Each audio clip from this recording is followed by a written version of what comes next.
BRB UK. Worse teeth, better accents.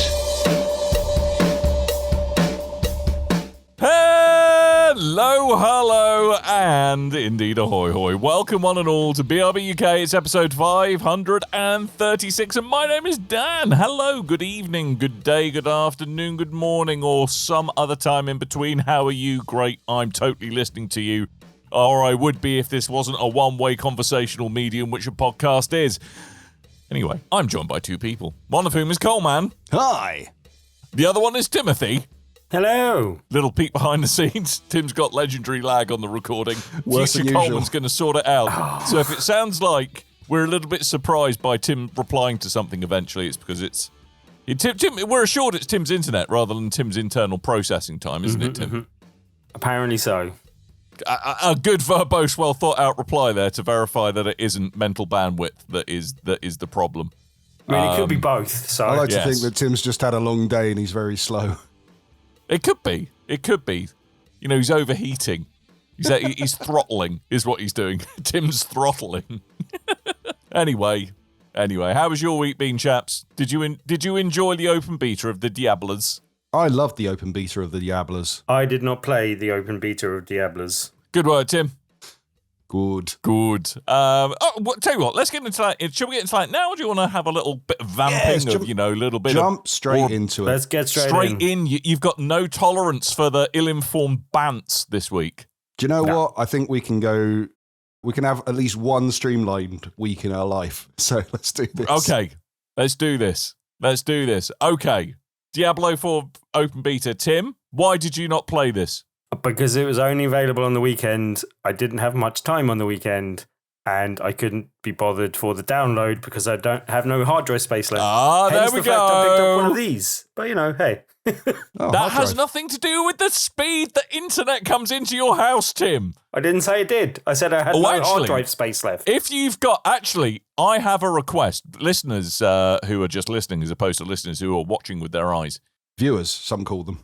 Viewers, there we go. I like to think of them as visual listeners. That's what I like. Okay.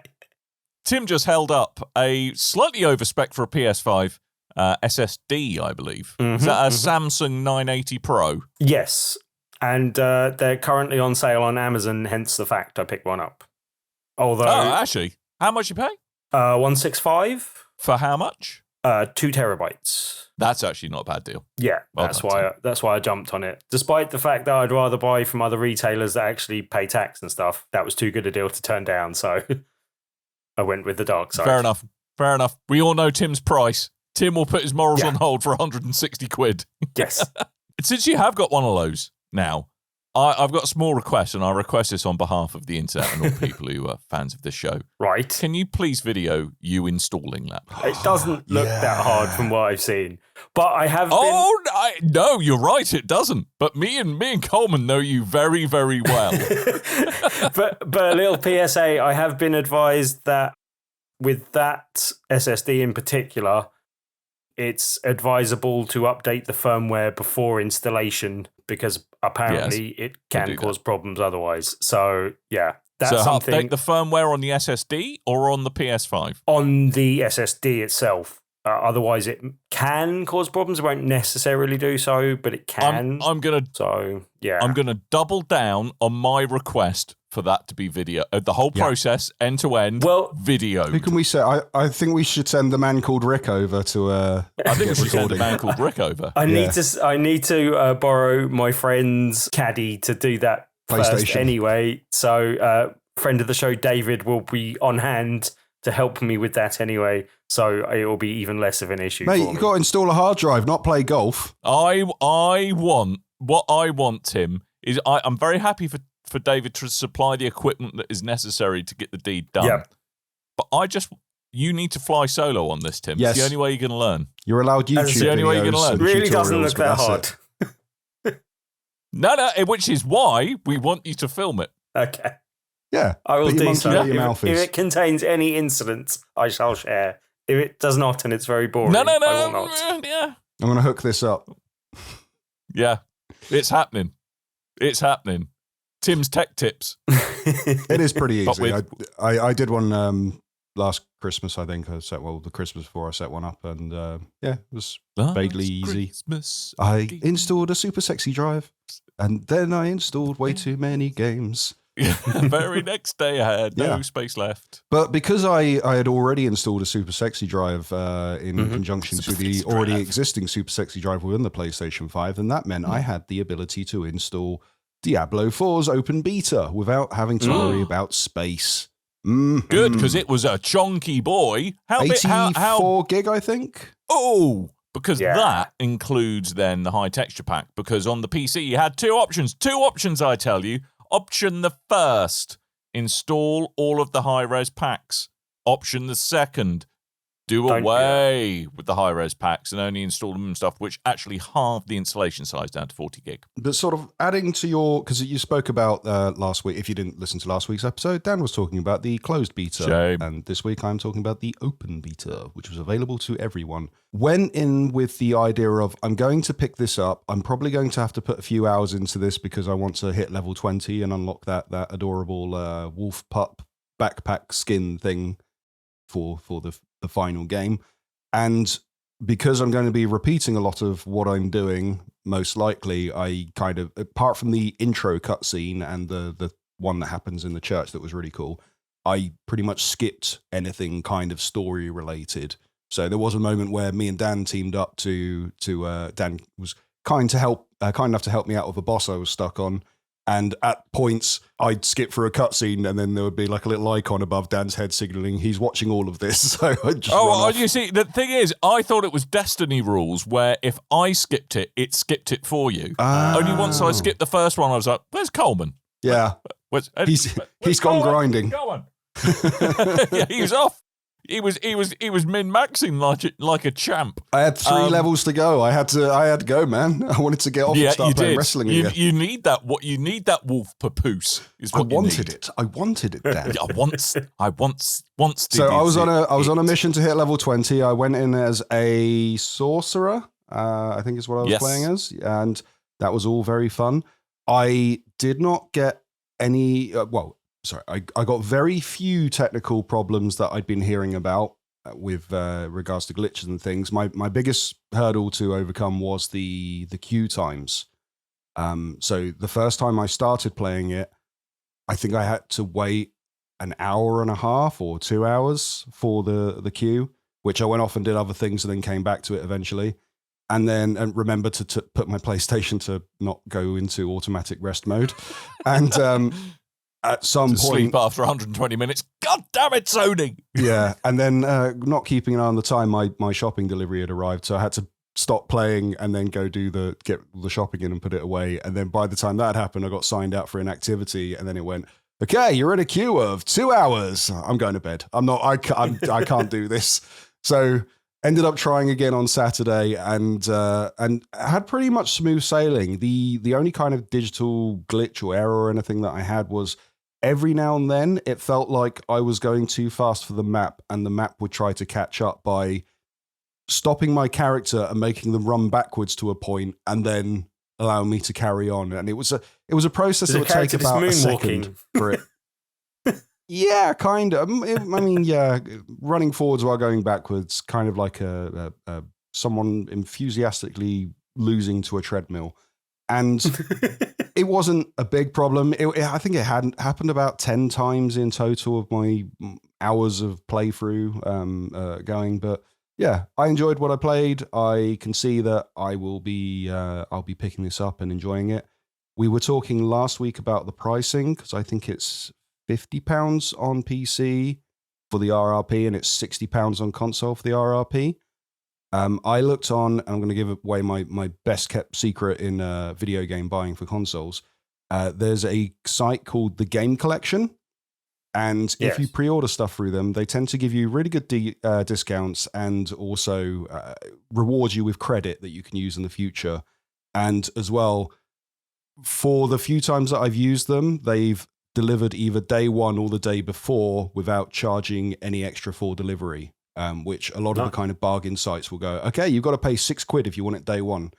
So you kind of lose out on the saving. So they're doing it I think they're doing it at £50 for the disc version, but they're also, for a limited time, rewarding you with £10 extra credit back into your account for future pre-orders or future purchases. Mm-hmm. So that's what I am going for.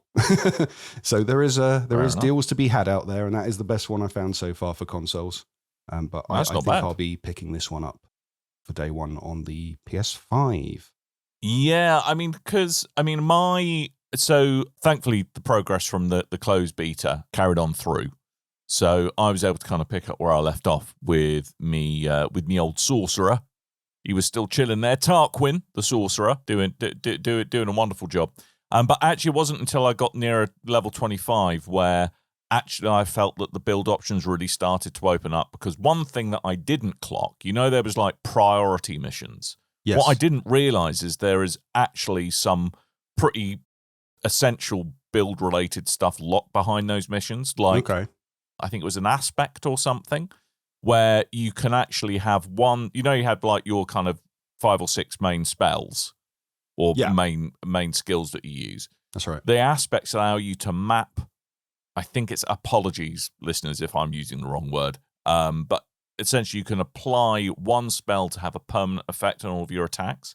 So I then got where I could apply the fireball, so every enemy that died exploded and spread the explosion for everyone else. So it started to feel like proper silly Diablo madness, which it kind of had felt a little bit tame until that point. And then I was like, oh, sweet, this is clearly going to be amazing. And also unlocked the ultimate as well. I also gave the stronghold a go. I'm not sure if you saw that on the map, where there's like one big bad on the map. I saw other people doing it. I didn't go to do it myself. Again, I want a lot of the actual final game to be a surprise for me to go in for it. But there's some really cool stuff that I only finally had time to look into.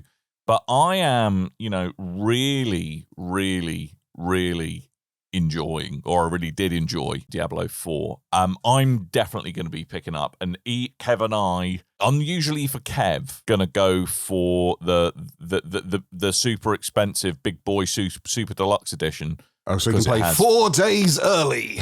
Well, 4 days early, meaning that we can actually get the BRB clan name before anyone else starts camping on it. So. I guess there's that. But you don't need the super duper edition to get that. You just need like the 1-up, don't you?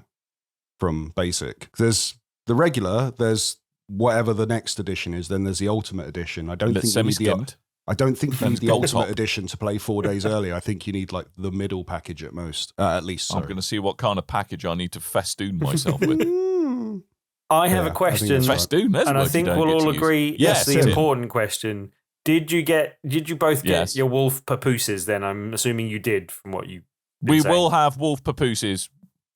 Yeah, both dinged to 20. You're right. The deluxe edition, so standard edition, let's call that semi-skimmed. Digital deluxe edition, which is your blue milk, and then your ultimate edition, which is your gold top.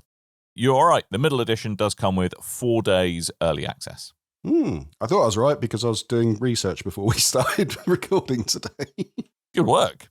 So there we go. I stand got a lot of notes corrected. on Diablo today. I thought it was really good, looked really great, and the experiment of us playing co-op together meant that we had a nice connection between PC and PS5 that I thought was seamless. Oh, cool. I'm very much looking forward to this game. I don't know how voice chat works because we weren't on voice chat. I tried to make it work, but then it didn't work. Then I tried to load up Discord, then didn't think you were on Discord. Although Discord's on PS5 now. Discord's on PS5, but I haven't looked into how that works yet.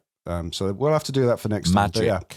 Okay. Diablo 4. If you didn't play the beta, you've now lost your chance. You'll have to wait till the final game in, I think it's June 2nd. June 6th. Okay. 6th, I want to say. Oh, June 6th, but June 2nd if you're pre-ordering. If you're buying the special editions. Yeah. I think that's right. Yeah, top of my head, that. God damn it, I just closed Battle.net. I'll open it up again. Journalism, live journalism, right here. Tim, PSVR roundup. Well, two of them are literally just mentioning that the games came out today. So Gorn came out and we were unaware until today exactly what was happening. But congratulations to the devs because it's a free upgrade, which I'm pretty pleased about because I'm not sure I would have purchased it again. But yeah, glad it's a free upgrade and get to mess around with that. The Last Worker is also out today.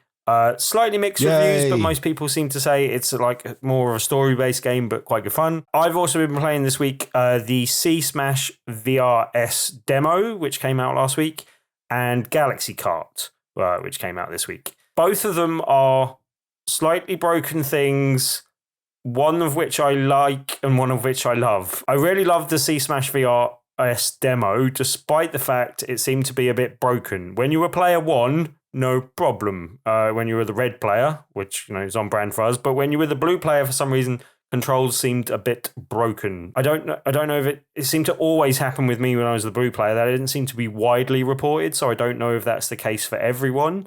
There's some single player content. For anyone who doesn't know, it's a reinvention of a Dreamcast game, and I don't know the Dreamcast game came out outside of Japan, but it was also an arcade game. I never played the original Cosmic Smash that this is based on.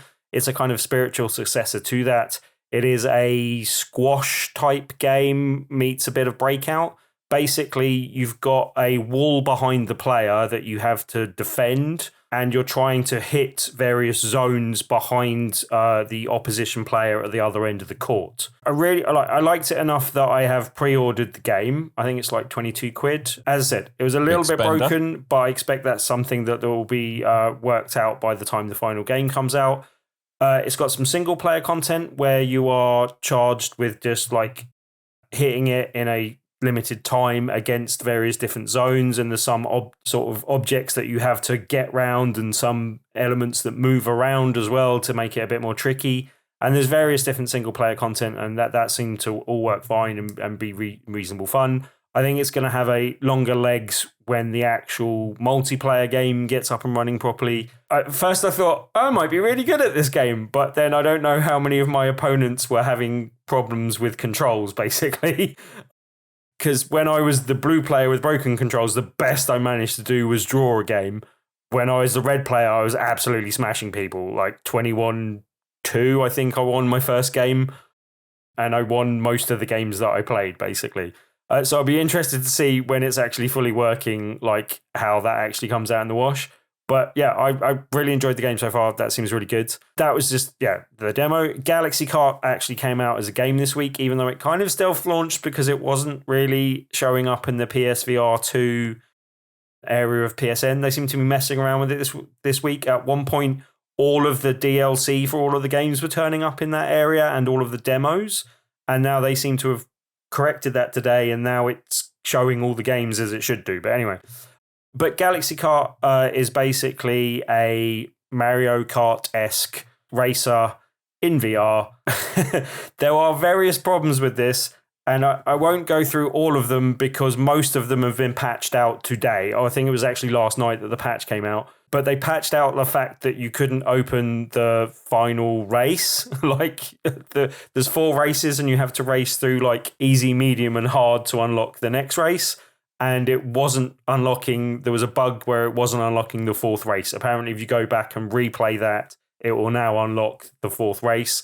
I haven't had a chance to go back in and play that yet. It initially didn't create a very good impression with me because I hated the primary control method.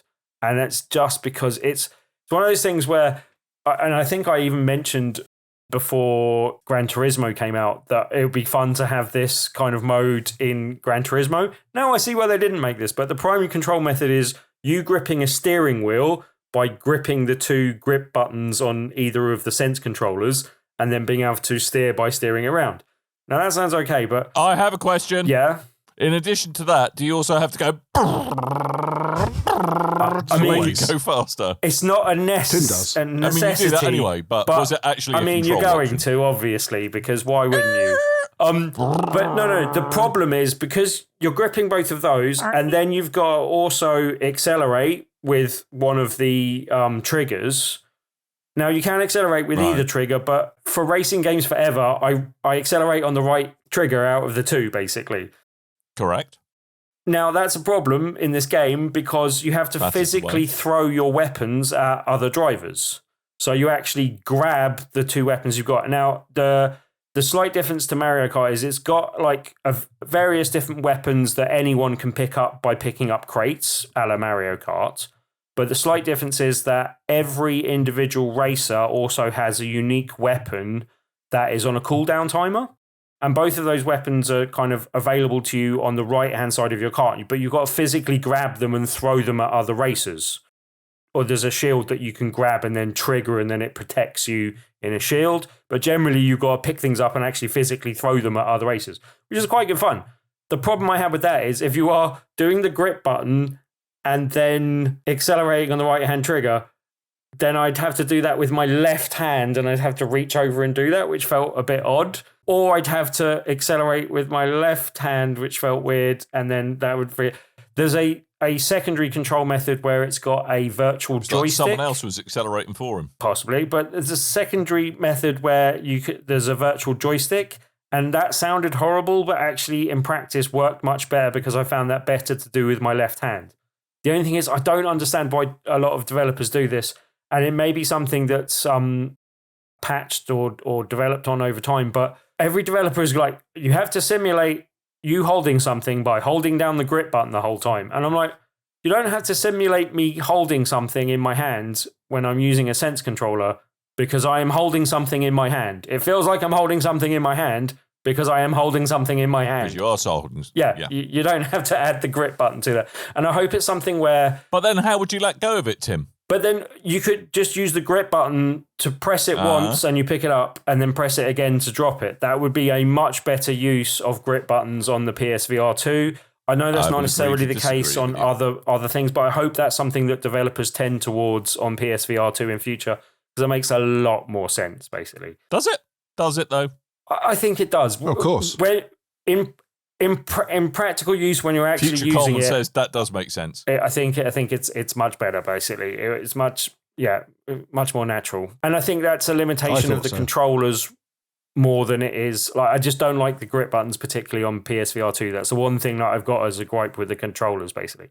But there's I've seen a few. There's one noticeable content creator for VR2 stuff that said this is the worst the worst VR game he's ever played. I wanted to bring that up because I Googled Galaxy Kart because I was trying to remember. I know there was a Chinese company working on some kind of kart VR thing, and I was wondering if it was this, so I looked it up. The second thing that pops up just after the listing on Steam is a video called "The Worst PSVR 2 Game I've Ever Played."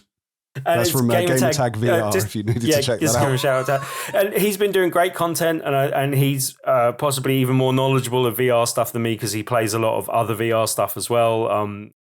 Other headsets as well as PSVR stuff. But can he stretch out talking about it?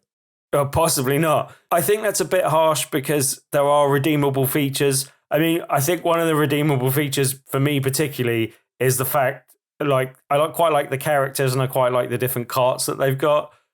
The one main one I've been using and mainly sticking to, there's a Mexican hot dog, as in a hot dog with a very silly Mexican mustache and a sombrero. He looks very silly. I like him a lot. He races in a big hot dog. He's got hot dog glue that you can kind of squeeze at people or throw at people. I don't know why it's hot dog glue. Are we very sure this is a hot dog? Yeah, that makes very little sense. Really not appropriate. I also quite like the alien in his little UFO as well. But yeah, as I said, it doesn't create the best first impression. It is limited in the fact there's only 4 tracks, and I hope that's something they expand on with some free DLC in the future when they add more tracks. But I quite like the track design of what they have, even though the first one's very basic. It's just a figure of 8. But the other ones have got a few shortcuts here and there and a few other bits going on. It feels quite cool to do the jumps and stuff in VR. And it feels a little bit slow at first, but when you're using the pickup that you can do to boost, or when you're going over the actual boost pad type things that are all over the track, it's got a reasonable sense of speed. But yeah, as I said, it's got its problems, and there was a few more problems that I had, but most of them seem to have been patched out, so that hopefully improves things going forward. I will report back on if that is the case when I've had a chance to have a look at it. But as I said, it's not the world's best game, but I am enjoying it, and there are some redeemable features, and I think it's definitely not the worst VR game I've played. It's not even the worst VR karting game I've played, because VR karts on PSVR 1 was definitely an inferior product to this, basically. So, yeah. There we go, Galaxy Kart. There's your box quote. Not the worst VR game I've played. You worked hard for that accolade. Yeah. Enjoy it. Now, To be honest, I feel like me and Coleman worked hard for that accolade. But... I can't remember one of our videos ages ago. I tend to pull faces sometimes at Tim when he's talking, and someone like put in the timestamp of when I was doing it once, going, "What is Coleman thinking?" Spoiler alert. Nothing. Absolutely nothing. If I look like I'm deep in thought, then no, I'm just trying to work out the lyrics to Rap God by Eminem. Yeah, Right, exactly. Dan, you've been playing an expansion to one of my favorite indie titles, Yeah. Dead Cells: Return to Castlevania. Which, Yes. before we get into it, I want to draw attention to the pair of you to this insane pricing structure. Right? Yes. Go for it. If you own a copy of Dead Cells, then you can upgrade Return to Castlevania on PS4 for £7.99. Or alternatively, Xbox One for £8.39. Or What? PC for £8.50. Or Switch for £8.99. Every platform has a different price, and I don't know why. I honestly can't help you there. But in all fairness, the pricing of, I mean, this is the most expensive bit of DLC for Dead Cells. So this is the fourth bit of DLC for Dead Cells. Previous ones being The Bad Seed, Fatal Falls, The Queen and the Sea, all of which have been about £4.50. Yeah. And this is £8.50 on PC. This is the most ambitious one at the same time. Yeah. And it's the first time they've actually partnered with a non-indie studio. So obviously, when you've got an external IP that's as revered as Castlevania, there's quite a bit of pressure to really stick the landing on this, because they're going to be bringing in a lot of new players, presumably who are big fans of Castlevania. So for those of you who do not know, Dead Cells came out in 2018, and it's kind of a rogue Metroidvania light stuff, where you're continually unlocking new weapons. You kind of discovering them as you play through each level. As you kill enemies, you get cells, you cash in cells for more weapons. Fun times are abound. There's lots of great secrets. There's really cool kind of combinations of equipment you can put together, and it's just a really tight, well-designed, super well-scoped game that just has exactly the right balance of kind of how hard it is against how fun it is. You never feel cheated. Whenever you inevitably die, you always go, I learned something from that. I know not to be a complete moron in the future.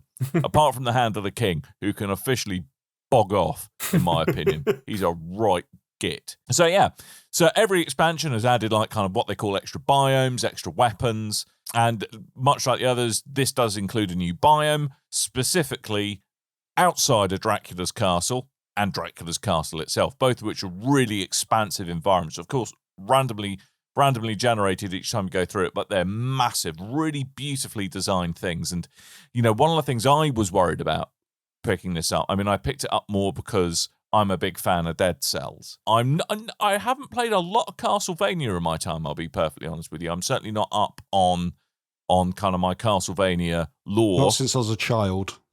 No. Yeah, I think I last played it on the Game Boy. I mean, I've kind of put on my list of things to play the PS1 Castlevania game, because I hear that's kind of like pinnacle Castlevania. But yeah, never really been massively absorbed in it. But for those of people who are, there's lots of apparently great Easter eggs, like 51 remastered music tracks from the original game. So there's stuff of real fans of the Castlevania franchise to get stuck into. But the good news is, doesn't matter if you don't know your Belmonts from your Belmonts or your Alucards from your Draculas. It's still all the great stuff.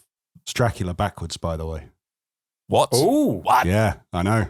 Really? Yeah. You're a genius, Coleman. You are a genius. That's why you got no hair. Because your head's constantly exploding with Because mad I blew facts my such own as that. mind. Exactly. Made all the follicles pop out. Yeah, they do. As a doctor, that is possible, right, Dan? Yes, of course. Thank you, Mr. Medical Professional. I'm just going to say yes, because it's going to make this conversation end quicker. Fair enough. Yes, Coleman, very good. But yeah, I mean, there's loads of great stuff to enjoy, loads of really fun new weapons that kind of mix up the gameplay a bit more. I feel like they've lent into kind of more combo-based weapons a bit, where you kind of there's a payoff for setting up a series of attacks. are there But whips? I'm absolutely loving it. If you like Dead, Yeah, there's less There whips were- than I there were expected. originally. There were whips in original Dead Cells. I haven't. There is a new whip, I believe, but I haven't felt inundated with whips. I haven't felt like I'm Hate when taking that happens. a casual That's stroll getting through a clipped. dominatrix's Everywhere. basement. I haven't felt any of these things. No gimp suits either. So there we go. That wasn't really a big thing in Castlevania, to be fair. Yes. Anyway, what was I talking about? I don't know. Yeah. Weapons. I'm Dead Cells, apparently. No, I've really enjoyed it. I think if you're a fan of either franchise, you're going to love it. I think it's great value for money still. If you've never played Dead Cells, it's a great time to pick it up. I've had hours and hours and hours and hours and hours of fun from this. I'm still unlocking stuff a couple of years into it. Really love it. A great studio to support. Great gameplay. Beautiful design. Great music. Really, such love and care goes into this game. And I think it stands head and shoulders above, many other kind of Metroidvanias and roguelites out there. So pick it up. What do I say? I hear the soundtrack's a banger. It is a banger. A collection of original and remixes of Castlevania tracks. And That is I like correct. the Castlevania 51 such soundtracks. tracks. Yeah, so might have to pick up the thing I never do with Steam games, I think I'll have to pick up the bundle that comes with the soundtrack. Yeah. I mean, you could. I mean, it's not that much more, but I would probably just Yeah, usually like a couple of find a quiet corner in the game and listen to them banging tunes. Yeah. Well, I'm glad it's going down well. I've got a holiday coming up, and I will have to load this up onto my Steam Deck for the journey. And do massive dick. Yeah, and get all my 1 hour and a half of battery life out of it, probably. Actually, no, but I get a good 4 and a bit hours out of Dead Cells. Ooh, okay. Limit that frame rate. That's a flight and a Limit coach that. ride. It'll limit that TDP, mate, is what you need to be doing. Excellent. Should we do some news? Please! Yeah. Lovely. So we had not classed as a Nintendo Direct, but basically a special Nintendo Direct just for the upcoming The Legend Not of Zelda Nintendo, right? Tears It of the was Kingdom, which was a Yes. gameplay demonstration with Mr. Anuma. And what did you I guys... thought didn't he get into it? He got into it, I didn't think he? so, yeah. He demonstrated the heck out of some gameplay. Oh, and gave us, it was like, oh, you cheeky scamp. Look at that thing being out with its crazy weapon. Oh, you cheeky little devil. Now, He got Tim, into it I know you're not Yep. a huge fan of the Legend of Zelda series. because he hates fun. Yeah. I kind of fell off the Breath of the Wild game, and I really tried with it. I really enjoyed first playing it, and I didn't, I but get to a point, yeah, and it's one of those things that I have to go back with a guide when I'm going to finish it, and I will finish it eventually. I just still never got. I try it once a year and get heavily into it, and then I get bored and I stop playing it. It's like going on a diet. You try it once a year and Yeah. it fails. I'm assuming you finished it, Dan, by the mockery you were I giving me did before we finish it. started recording. Excellent. I did finish it. Back up your words. Although I can kind of see where you're coming from, that very much was taking Zelda in quite a different direction, and I think a lot of people who have played Zelda games weren't necessarily expecting that. I still can't quite get. I still find the weapon break. I know it's kind of trying to make it more like you have to think about when you're going to attack and what weapons you craft. I still think weapons fall to pieces far too quickly. that Yeah. does seem like a very in Marmite Breath mechanic, of the though. Wild. Like, as in, some people absolutely love the fact that happens, and some people really don't get on with it. But Yeah, these are the same people who enjoy punching themselves in the crotch repeatedly, aka love a From Software game. I didn't mind the breaking mechanic, although I'll admit it's frustrating when you have to fill all your slots up with a bunch of different weapons to go and do a Makes you section walk of the funny, game. doesn't it? Well, it's not that. It's just like you're constantly going through, and you've got all your best ones. Like, I've Why can't accidentally Link sit down? a harder Master enemy Sword pops shoved up, up and his you're like, bum. I meant to use the lightning sword, and I've broken that, and now I'm stuck with a lesser sword, and you got to plan out ahead. And I don't mind the breakable mechanic, but I can see why it gets annoying to other people. Yeah.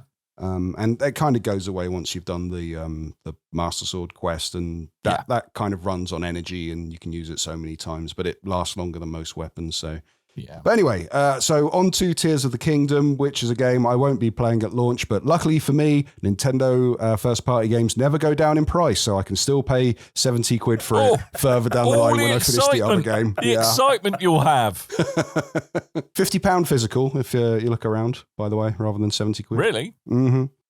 You're trying to get us in on that pyramid scheme yours. I'm going way back to physical games lately because it just saves so much money getting physical games. Yeah. It's quite annoying. Because I love digital because I hate clutter because I live in London and I can't afford space.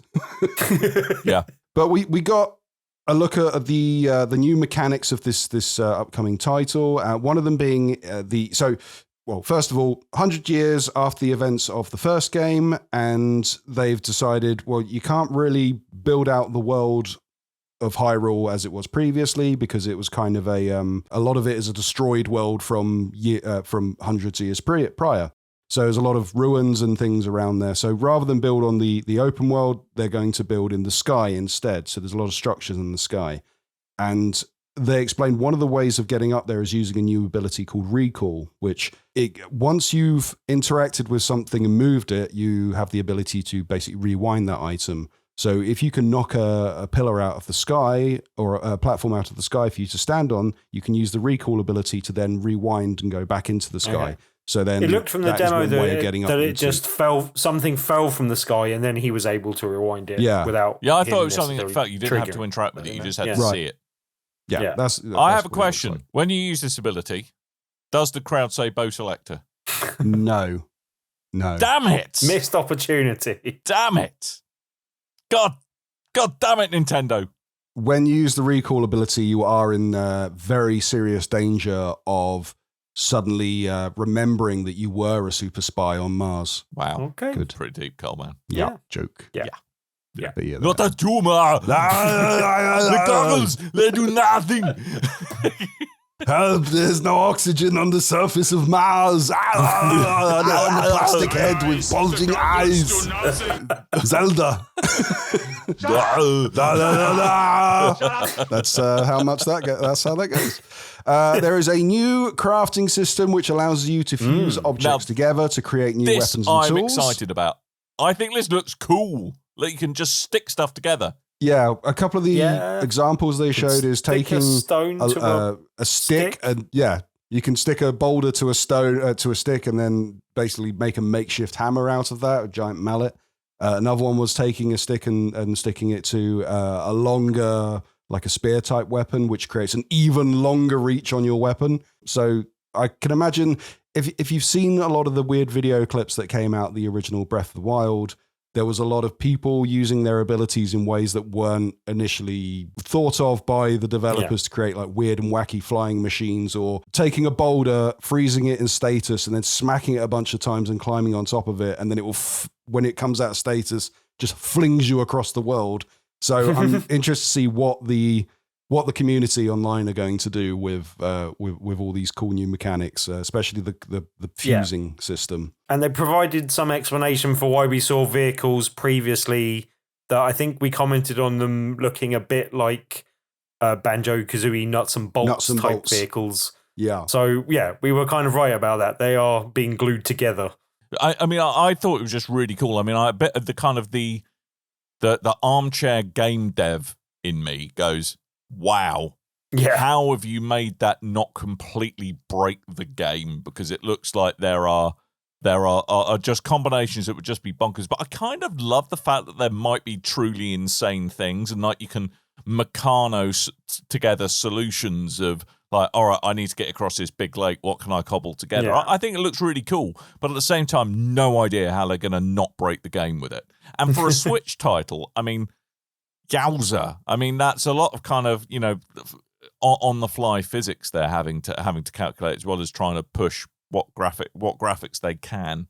Well, that was one complaint though, that the graphics hadn't really been updated since the previous game. They look vastly similar, but I can kind of understand that when it's still being on the Switch, and like that's one thing. I don't know about you. I could see them bringing out a remastered version of Tears of the Kingdom on their next to another platform console, and so there's no need. Well, that lessens the need for them to do something to upgrade the graphics because it gives it more of a different feel when they do that. And it's Nintendo, so I'm guessing they'll do that because they often do that with Zelda games as well, basically. I think we all, when we first heard about this game, I think all of us kind of said, I wonder if this is going to be the something that crosses the kind of the generations of Switch or whatever comes like the comes last next game was with Switch. the Wii U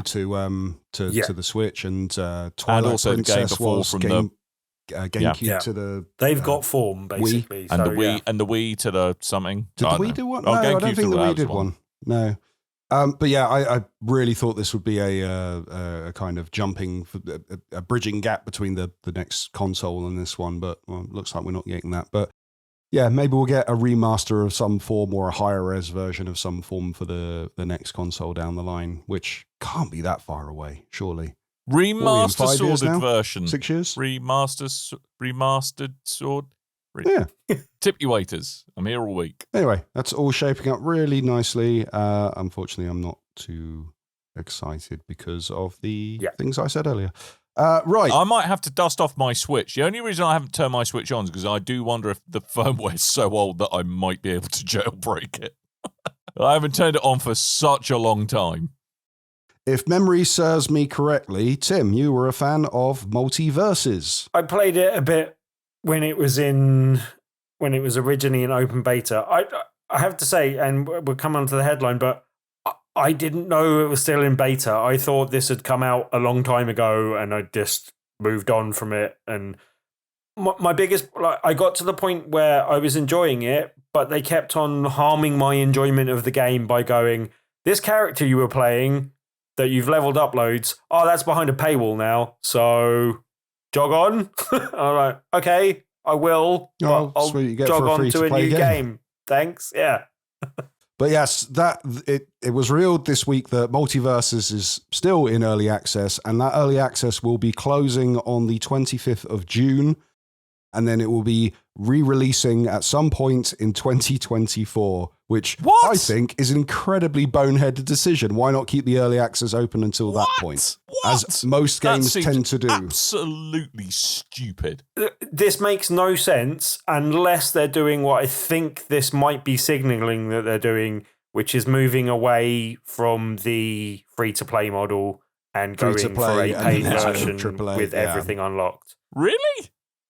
I can't see why else they'd do that. Yeah, take it offline for a year, bring it back, unlock the roster, and then all these new updates will be DLC you're paying for, and you have an unlocked roster to begin with. I have a question. Yes, Dan. Yeah. If you've unlocked a bunch of stuff in what is now the early access period, are you, if you want to then, when it inevitably gets re-released, are you still going to have access, or are you essentially going to find yourself in the position of paying twice for stuff? So that hasn't been confirmed. All we know that so far is that Player First Games, they put out a blog post about this and the decision to do this, and that they've confirmed that any players that have spent money on the early access build of the game are not getting refunded for that. So I would assume that if you're not a complete dick, then you would give some kind of benefit to those players when the full version comes out. So, yeah. But it's still a very weird thing to do, to take the game off, offline for almost a year and then go, I mean, could be a year plus, and then go, by the way, all the characters are unlocked because we're charging it for you. I don't know. It doesn't make much sense in any direction. Have they forgotten about us yet? No. Keep it offline for a bit longer, mate. What about now? Nah, still too early. We also got confirmation this week of the upcoming Horizon Forbidden West DLC expansion, The Burning Shores, is not coming to the PlayStation 4. And the reason for that is that it relies quite heavily on cloud-based technology, the power of the cloud, as Xbox liked to tout back in the day. Need that to fly. And the reason being is, they're using the cloud to render large sections of formations of scenery, and also for loading times and all these other kind of things. So those improvements through the cloud are not compatible with the version on PlayStation 4. and therefore they cannot release the new expansion on the PlayStation 4. And it's definitely not a way to make you buy a PlayStation 5 now they are back in stock, rather than stick with a PlayStation 4 for as long as you can. So what I heard What did you was hear, that. Dan? What did you hear, Daniel? What I heard Tell was me, Doctor. that putting that up there is not normal, Coleman. Oh, but it feels so good. But does it, though? Feels so right, Dan. What did you just sniff? Water. Where did that come from? Okay. Ooh, slightly Come on. fruity. What did you hear? Right. I heard that it was simply not necessarily to do with the cloud, but just because they were the detail they wanted to put in the world, just the sheer kind of volume of polygons and pixels and shaders they were going to be needing to push, just meant that having it on the PS4 was going to hold it back. Yeah. That's what I heard. Probably a little of column A, a little of column B, but don't you think it's probably a good idea? Like, okay, the game can span the two consoles, but like at least show people what the PS5 can really do in conjunction with this game. Well, I think that kind of makes sense. Like, I think it's conspiracy theory. Really? Do you? Yeah. Well, good. I think it's a big trick to make you spend 500 quid on a flipping console, or however much they are these days. I thought, hasn't it gone down in price a little bit? I don't know. I think it went up, actually, didn't it? Did it? It went up and then it might have gone down again. No, I didn't think it went back down again. Definitely didn't go down again. There might be third-party retailers that are selling it slightly cheaper than PlayStation directly. It might just be America. I'm pretty sure the RRP is the same. Oh, yeah, it might have been North America. I think it went up in Canada and the UK, didn't it? Yeah. That's it. Yeah, it's still $479 for one with a disc. Okay. 479. Finally, we got a couple of release date updates. Atlas Fallen, which that was confirmed only recently to have a May 16th release date. That's now been pushed back to August the 10th. One Dan's incredibly excited for, Lord of the Rings Gollum, is now scheduled for release on May the 25th. That is going to be ass. I can't wait. Apparently reported as, I think, because we've just had PAX East, haven't we? That's been touted as one of the worst games to play at PAX East. Well, I can't wait. So... And the update for the expansion for Forspoken's in Tantar we trust. Forspoken, did you say? Forspoken. I thought you said Forspoken. I was like, some kind of like Jedi snack. Ooh. No, I mispronounced the name, not the title. Completely picked up on the wrong misspoken. Brown sauce you shall have. Anyway, that's coming out on the 26th of May, if you're excited for that. Okay. Red sauce. Let's do the things we do. Let's do the things. What? Come on. Yes. Come on. Stretching this out. Right. Okay. Right. We're going to go. Coleman's getting future Coleman's having issues with current Coleman. So, what you ought to do. Did you enjoy the show? Did you? I loved it. Good. Did you? Good one. Buy a t-shirt. Go to tpublic.com/stores/BRB. Show us you love us by buying things with my face on it. There's another way you can show us you love us. Yep. You could leave us a review. Ooh, could do that. On whatever platform you are listening to us on. There's usually a way of doing it. And it usually gets back to us, through algorithms and that. Through Chat GPT that writes all the things. Yeah. Yes. Not necessarily. Yeah. Sure. Tuesdays, Tim. Tuesday is indeed a Tuesday, and anyone doesn't know, each and every week we do an event called Tabletop Tuesday at the Loading Bar in Dalston, and most weeks we have a new feature game, and if you play that feature game, you have a chance of winning that game at the end of the evening. This week we've got a little repeat because we didn't give away last week's game, so we'll be doing King Domino Origins, which I managed to play this week, and yeah, it's quite fun. It's like a little caveman-related version of King Dominoes where you're collecting resources and stuff. It's a good little game, definitely worth playing. Come along, play it on Tuesday, and you could win a copy just by playing it on the evening. There will be more details up on the top left-hand corner of BigRedBarrel.com, and on our Meetup group, search for Tabletop Tuesdays on Meetup.com. Join the over 2,000 members we have there, or just come along to the Loading Bar in Stoke Newington on Tuesday from about 7:30, 8 o'clock, and we'll be doing the prize draw about 10:30. So come along and join us. Woo! Tabletop Tuesday, every Tuesday over at the Loading Bar. I have a question. Do you? Have you ever tried playing games on anything other than the top of a table, Tim? And if so, how did it go? Like Futon Friday, Foot on Top Friday. No. Did you try playing a tabletop game on the back of a naked man? Like the weird sushi thing that was all... Okay, right, let's not talk about that then. Don't recommend that. Winnebago. Have you played a game on top of a Winnebago? Winnebago No. Wednesday. No. Winnebago Wednesdays. Winnebago Wednesdays. Also New no. Vega Thursdays. What are we talking about? If you've enjoyed this show, you can show us your love by the ways that we've said previous. Tabletop Tuesday, go into that. You can leave us reviews and you can buy a merch on tpublic.com/stores/BRB. But you can also go to bigredbarrel.com. We have a comment section there on each post. We have a link to our Discord. We have a Facebook and a Twitter at Big Red Barrel. And we have a YouTube called Big Red Barrel TV. And while you are on any of those ways of getting in communication with us, you can say to us loud and proud, you can say, I have a question. And ask us a question. Mm-hmm. And just to break from the norms, let's get a question from someone who's Ed. All right. Oh, hang on. Just because it ties in with today's topic, he said, with games like Breath of the Wild 2, Wild Harder now coming in at £70, how do you think this will affect people buying games on a whim rather than waiting for sales, and if it improves the value of subscription services? Well, it all depends whether or not said company has any interest in doing a subscription service in any way, shape, or form. Nintendo, the answer is no. No. They do, but for old games. Yeah, exactly. Yes. In about 15 years, this will be on a subscription service. Probably. I would say that for me, the £70 price point has made it less of an impulse purchase in general for me. I buy less full-price disc-based games, partly because of subscription services, but also just generally that price point does give me pause for thought. And I don't know whether that's a slight difference of it going from 60 to 70 and going from 50 to 60 to 70, but also just, cost of living crisis and all that sort of stuff at the moment does make it a slightly different value proposition.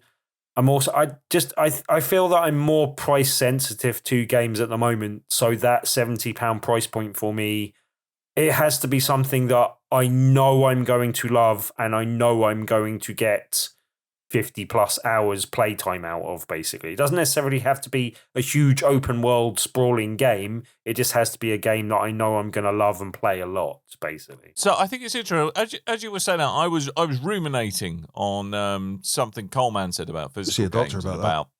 No, I know, right? Yeah. Oh, I just did. It's okay. Okay. So that's a mirror. That cream will clear it right up.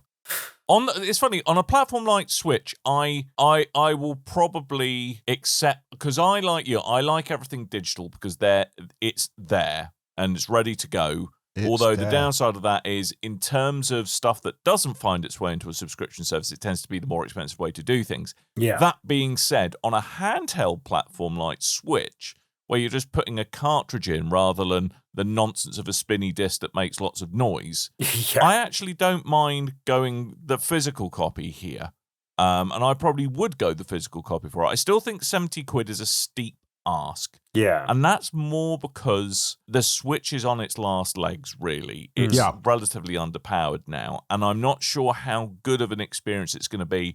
Might I just wait till the inevitable next iteration of Nintendo's hardware, where there will almost certainly be a port of this, and I can probably enjoy it as the devs intended. See, the kind of thought I've got on this is I find it incredibly weird that the Nintendo have just gone, our AAA games, they're going to be £70 now to keep in line with the two other consoles that are way more powerful, that have kind of tried to justify their 70 quid increase for their RRP. And by doing that, I think it is kind of putting you off getting the game as well. But for me, certainly, before we even got to Nintendo doing it, and I know the reason they put out a blog post and they've come up with a very different reason as to why they're putting it up for £70. It's because it's a very we can get away game. With it, and it's a nice cash grab. Yeah, I think that they've just gone, Xbox are about to put up to £70 for the first-party games. So PlayStation have gone up to £70. A lot of third parties are doing it. Why don't we just do that as well? And it's, for me personally, this happened with PlayStation. It has pushed me to go for more physical games than digital games, because if you look around, you can find a lot of good deals on physical games, especially for pre-orders and things as well. For instance, having a quick cursory glance at the internet for not Breath of the Wild, Legend Harder, the new Legend of Zelda game, £50 for a physical cartridge rather than paying the £70 for getting it directly, either digitally or through a cartridge. And Nintendo cartridges taste funky. Yeah, well, and the cool, you said about them being smaller cartridges as well. The cool thing about that is everyone who's got a Nintendo Switch and takes it out and about, you've got a carry case because you need to protect it. Those screens ding up very easily. The majority Unless of those you're a baller and you strap it to your arm. Like, sorry, a brief aside. Can I just tell you about the insane person I saw the other day? It just made me think about, you know how people strap phones to their arm? Yeah. iPad. Steam Deck. iPad. Mad. Some dude walking down Langley High Street with an iPad on his arm, like it was the most normal thing in the world. It amused me. This seemed an appropriate time to mention it. Carry on, don't mind me. I always find it weird on like days out, the zoo or whatever, and people are out with their families taking photos on the iPad. I just think it's such a mad look. Yeah. Oh, just get your phone out, and it looks better. It's such a grandparent move. It's amazing. I know, it's weird.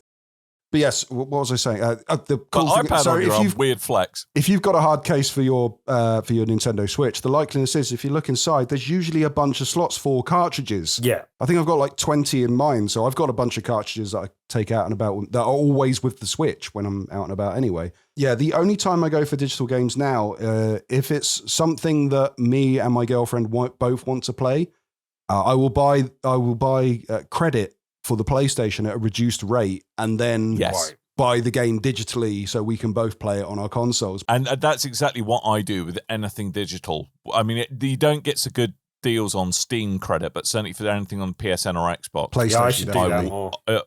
I will buy store credit from a third until party. PlayStation close that loophole next, because they love stopping us doing these kind of... And somehow blame it on Microsoft. Well, partly because I haven't mentioned VR enough this episode, I will say, but just... Oh, God. No, I'm joking, but VR converted me to going digital. I was almost always physical beforehand, but like particularly, and it's a bit more relevant on PSVR 1 now, you've got the pass-through on PSVR 2, but switching games when you're playing PSVR was such a pain in the arse, because you'd have to take off the whole headset and, you know, put down the controllers and go and actually physically swap the disc. Now you needn't emerge from your bubble of alternate reality for days on end. I literally just stopped buying physical games when that was the case, and that's kind of crossed over into even my other games. I tend to just buy digital these days, basically. So I've just got this image of Tim fully embracing digital because now he gets to wallow in his own filth whilst enjoying VR for an entire week. I think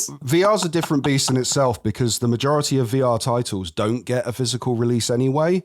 But also PSVR a lot of them don't tend to come out at the moment, well, I mean, just VR in general. And it was with the PS4 as well. It had to be either an exclusive or a very big title for it to get a disc release on it, or like a bundled thing like they did with Saints and Sinners. And often the physical one doesn't come out on day one as well. So yeah, and also the VR games don't.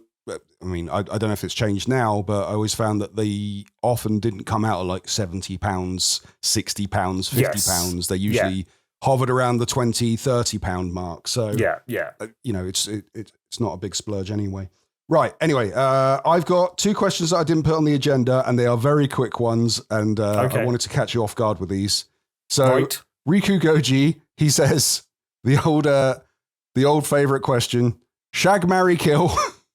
Right. The Cadbury Caramel Bunny, Lola the Bunny from the first Space Jam movie. It's very important he said the first one. Or Bugs Bunny when he's dressed up like a lady bunny. What was the first option? The Caramel Bunny. The Cadbury Caramel Bunny.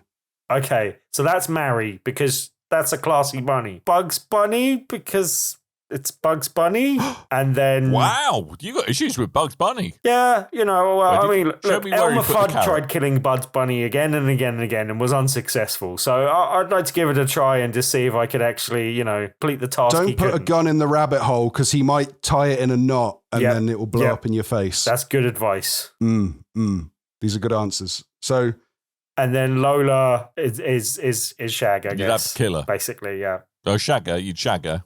Yeah, I'm not killing two of them, Dan. That seems excessive. I don't know about you, Dan, but I don't fancy animals, be that cartoon anthropomorphized or anything. So I can't really answer this question. It's a sickness, Tim. It's a sickness. It is. You need There help. wasn't a "don't do this" question. That's not part of the question, is it? No, there's always that option. It's like, which of these rabbits, you're going to have to make love to at least one of these rabbits. Which one's it going to be?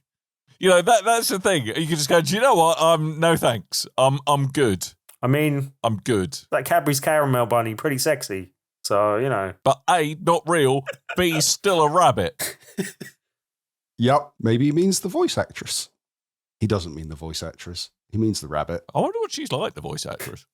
Filth. Filth. Dirty filth. Goes at it like Right. a Stealthy Joe. rabbit. Feeling Goes at it like a stealthy Joe. Right, okay. Also, completely ironically, Stealthy Right. Joe has also jumped on the Shag, Marry, Kill bandwagon Oh, okay. with the question of Shag, Marry, Kill, Clapham Junction, Camden Town, or Brixton. None of them, Wow. because you All of can't them are do terrible anything life to choices. any of them, even though, that was your answer to the last question. So, No, I think this one's more fun, though. Don't dry hump public transport facilities. Well, I wouldn't shag Camden Town because Didn't I say feel the I get a tube venereal station. disease of some kind.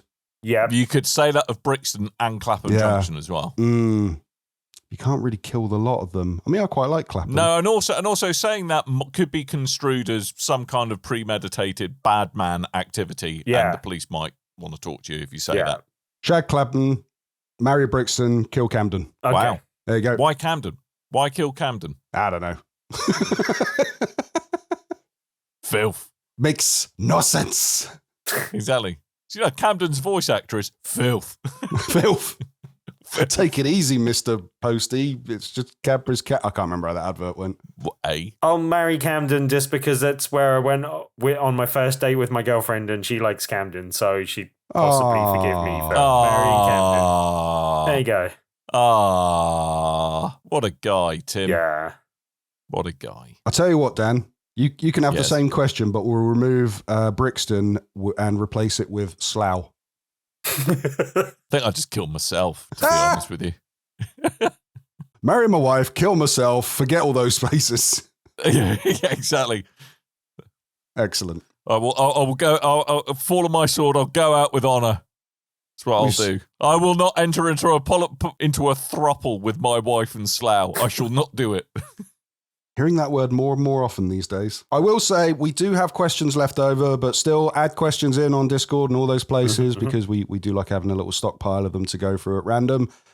We're actually I'm going to be away for the next 2 weeks, so we're not going to have any regular episodes, but we're going to try and do our little put out 2 half episodes for everyone while we're away to bridge the gap. But yes. So if you're wondering why our news is even more out of date than usual, that's why.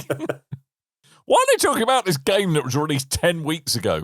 I'll be at WASD on the day that you're hearing this podcast. So if anyone is there Burns the when I day do you're that. hearing, give me a shout. But generally, yeah, we'll hopefully report back on that in a little recording next week sometime. Say hello to Shuhei Yoshida for us. See if he wants to track down Nando's at any point.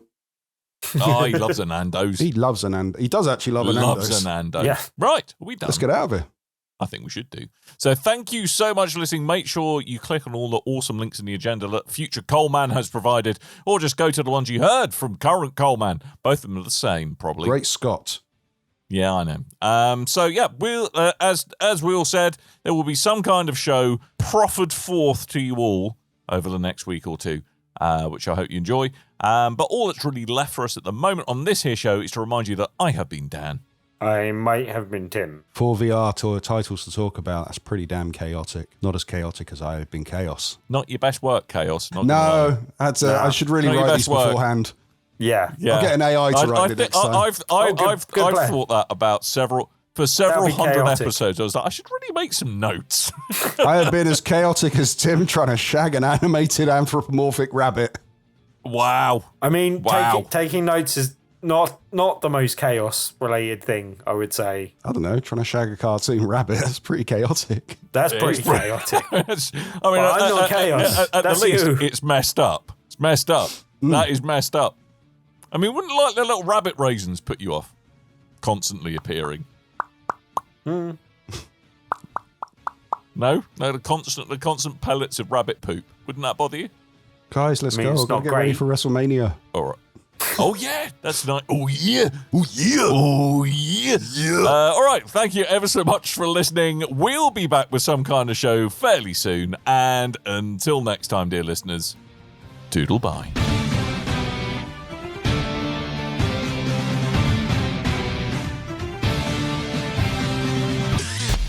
You and your ears are quite welcome. For the podcasting goodness that you just heard.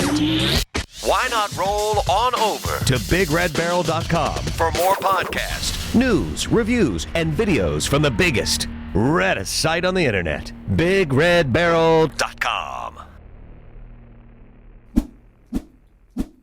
Put on the belt. And Put peer on the pressure. belt. We want the belt. We want the belt. Colin. Yeah. Put on some trousers. Put on some trousers. Put on trousers. Audio listeners very confused now.